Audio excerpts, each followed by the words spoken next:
తెలంగాణలో చలి తీవ్రత పెరుగుతోంది. రోజు రోజుకి ఉష్ణోగ్రతలు దారుణంగా పడిపోతున్నాయి.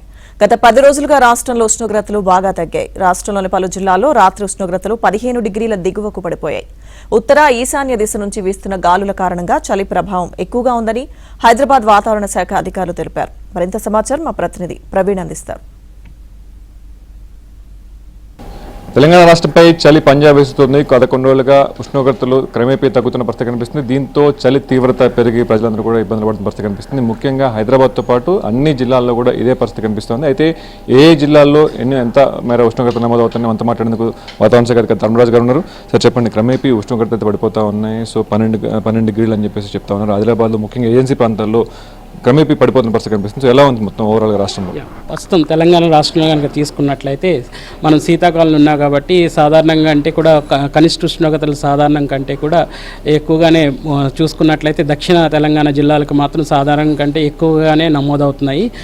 ఉత్తర జిల్లాలుగా ఉన్నటువంటి తెలంగాణలో ఉన్నటువంటి జిల్లాలకు మాత్రం కొంచెం స్వల్పంగా సాధారణం కంటే స్వల్పంగా టెంపరేచర్స్ అనేవి 2 డిగ్రీల వరకు కూడా డ్రాప్ అవడం జరుగుతుంది. ఈ రోజు కనుక చూసుకున్నట్లయితే మెదక్లో 12 డిగ్రీల వరకు కూడా కనిష్ట ఉష్ణోగ్రతలు నమోదవడం జరిగాయి.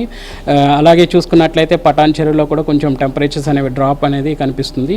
ఇంకా ఆదిలాబాద్లో కూడా చూసుకున్నట్లయితే 12.7 డిగ్రీల వరకు కూడా ఈ యొక్క కనిష్ట ఉష్ణోగ్రతలు అనేవి నమోదవడం జరుగుతున్నాయి. ఓవరాల్గా చూసుకుంటే ఉత్తర జిల్లాలో ఉన్నటువంటి కొన్ని జిల్లాలకు మాత్రం 1, 2, 3 జిల్లాల్లో ఈ యొక్క కనిష్ట ఉష్ణోగ్రతల యొక్క తగ్గుదల అనేది కనిపిస్తూ ఉంది.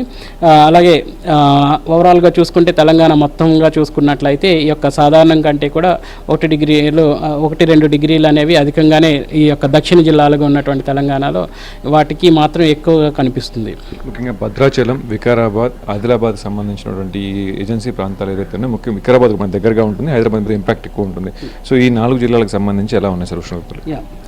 ముఖ్యంగా చూసుకున్నట్లయితే మనకి వికారాబాద్ ఈ యొక్క జిల్లాలు కనుక చూసుకున్నట్లయితే 1-2 డిగ్రీల వరకు కూడా టెంపరేచర్ డ్రాప్ అనేది ఉంది. అయినప్పటికీ కూడా సాధారణమైనటువంటి కనిష్ట ఉష్ణోగ్రతలే అక్కడ కూడా నమోదవుతూ ఉన్నాయి. అలాగే నగర్ శివార్లో కనుక చూసుకున్నట్లయితే పటాన్ చెరువులో మనకి 12.4 డిగ్రీల వరకు కూడా టెంపరేచర్స్ అనేవి నమోదవడం జరిగింది. అట్లాగే మెదక్లో ఈ రోజు కనుక చూసుకున్నట్లయితే మినిమం టెంపరేచర్స్ ఈ యొక్క కనిష్ట ఉష్ణోగ్రతలు 12 డిగ్రీల వరకు కూడా నమోదవడం జరిగింది. 2023లో మనం డిసెంబర్లో చూసాం 10 డిగ్రీల కన్నా తక్కువగా నమోదైన పరిస్థితి కనిపిస్తుంది. ఈసారి చూసుకుంటే నవంబర్లోనే 12 డిగ్రీస్కి వచ్చిందంటే డిసెంబర్లో కావచ్చు, జనవరిలో కావచ్చు. సో పీక్కి వెళ్ళే అవకాశం ఉంటుందా? ప్రస్తుతం మనకున్న సమాచారం ప్రకారం కూడా ఈ యొక్క వింటర్ సీజన్ అనేది నార్మల్గానే ఉండే అవకాశం అయితే కనిపిస్తుంది.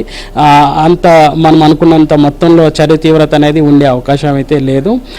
బట్ ఈ యొక్క శీతాకాలంలో మాత్రం టెంపరేచర్స్ తగ్గుదల పెరుగుదల అనేది ఈ యొక్క ఎక్కడైతే మనకి చెట్లు అధికంగా ఉంటాయో అట్లాగే ఈ యొక్క ఘాట్ ఏరియాస్ ఏవైతే ఉంటాయో ఆ యొక్క ప్రాంతాల్లో ఈ యొక్క చెట్ల వల్ల, అంతేకాకుండా ఈ యొక్క ఘాట్ ఏరియాస్ వల్ల, అంతేకాకుండా ఎక్కడైతే మనకి ఎమిషన్స్ ఎక్కువ ఉన్నాయో ఆ యొక్క ఏరియాస్లో మాత్రం మనకి పొగమంచుతో కూడినటువంటి వాతావరణం అనేది ఉంటుంది. బట్ పొగమంచుతో కూడిన వాతావరణం ఉన్నప్పటికీ కూడా ఎప్పుడైతే మనకి రోజు పొడిగించే కొద్దీ కూడా ఇది నెమ్మదిగా క్రమేపీ ఈ యొక్క పొగమంచు అనేది తగ్గుదల పట్టే అవకాశాలు కూడా ఉన్నాయి. ప్రస్తుతం ఉన్నటువంటి ఆధునికంగా ఉపయోగించేటువంటి సహజ వనరుల శాతం కూడా పెరుగుదల అనేది చూస్తున్నాము మనకున్న స్టాటిస్టిక్స్ ప్రకారం.